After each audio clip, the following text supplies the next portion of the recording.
Bom dia, gente.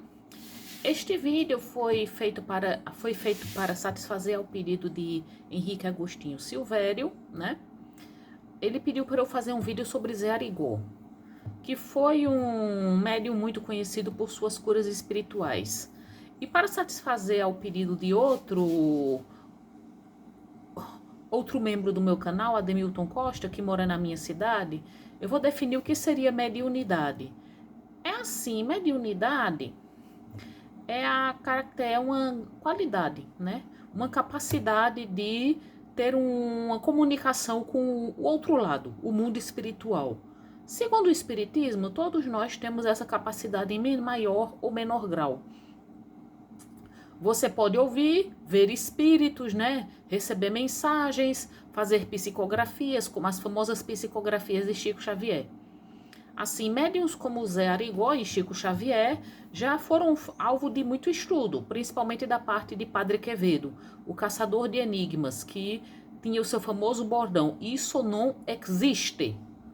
Vale lembrar que Padre Quevedo era espanhol e ele acreditava só assim. Padre Quevedo disse que muitas coisas tidas como milagres não passavam de mito.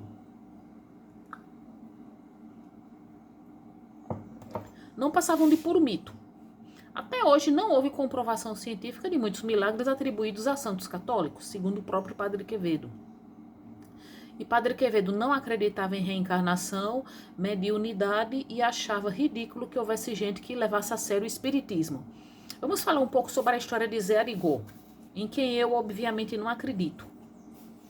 Seu nome verdadeiro era José Pedro de Freitas. Foi nascido em Congonhas do Campos, Minas Gerais, em 1921 ou 1922. Era um curandeiro. Durante mais de 20 anos fez cirurgias espirituais e falava com sotaque alemão, dizendo incorporar o Dr. Fritz. Foi 2 vezes preso, acusado de curandeirismo. Assim, começou a trabalhar em 1936, aos 14 anos, na Companhia de Mineração de Ferro e Carvão. Trabalhou até 1942 e lá ela ganhou o apelido de Arigó, que tanto pode querer dizer bobo, quanto pode ser um apelido para os trabalhadores de estradas de ferro e engenhos. Então ele foi nomeado servidor do IAPCT, o atual INSS, onde trabalhou até o fim da vida. Casou em 1946, aos 25 anos, com Arlete André, com quem teve 6 filhos, era uma prima dele. E em 1950 começou a ter dores de cabeça, insônia e a ter visões com uma luz brilhante e uma voz forte, que o fizeram pensar que havia enlouquecido. Vale salientar que Arigó teve educação católica e os padres não gostavam das curas espirituais que ele realizava. Segundo seus biógrafos, ele teve um sonho com um homem num avental branco chefiando uma equipe cirúrgica. O sonho teria se repetido várias vezes e o homem disse se chamar Adolf Fritz, um médico alemão, que teria morrido na Primeira Guerra Mundial. Fritz, ele não pudera completar sua missão na Terra e escolheu Arigó para realizar sua obra. Arigó acordou desse sonho muito assustado, saiu correndo até a rua. Parentes e amigos tentaram acalmá-lo, ele foi submetido a exames que não detectaram nenhuma anormalidade. Ele foi, aliás, submetido a uma sessão de exorcismo, né? Pouco tempo depois, ele passou a utilizar instrumentos para realizar suas cirurgias, dizendo-se movido por uma força estranha, né? Assim, Arigó não era ligado ao espiritismo nem ao espiritualismo.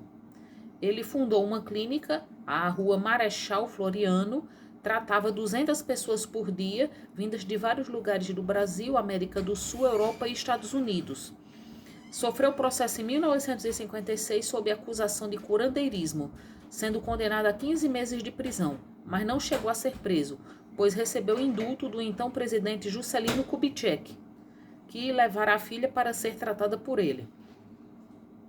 Em 1964 foi detido por 7 meses em Conselheiro Lafayette, por exercício ilegal da medicina, porém, mesmo na prisão, ele continuou suas práticas.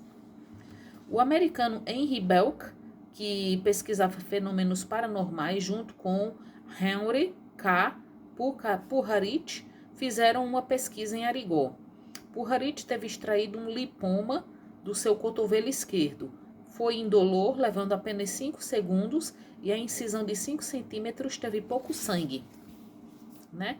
Arigó morreu em 1971, 11 de janeiro, aos 49 ou 50 anos, num acidente de carro.